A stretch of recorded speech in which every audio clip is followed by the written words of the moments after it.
Yung totoong nangyari doon sa bar na naging viral ang pagpasok po ni Paulo Duterte. Ayan, ito panoorin po natin kung ano po yung totoong nangyari po dito.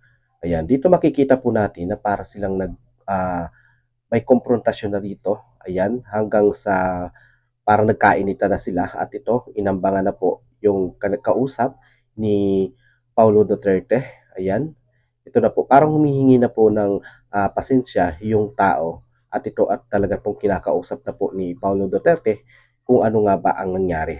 At dito, maya-maya po lamang ay makikita po natin ito, parang kung sa ano inuumbangan po niya ng ulo ni Paulo Duterte yung kanya pong kausap.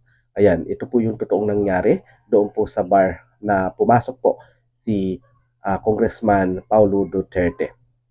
At dito talaga naman pong patuloy pa rin po ang kanilang pong pag-uusap at talaga naman pong yung kanya pong humihingi na po ng pasensya yung tao po na kanya pong kinakausap. Ayan, dito tuloy-tuloy pa rin po sila at maya-maya po panoorin pa po natin kung ano pa po yung magiging ganap dito.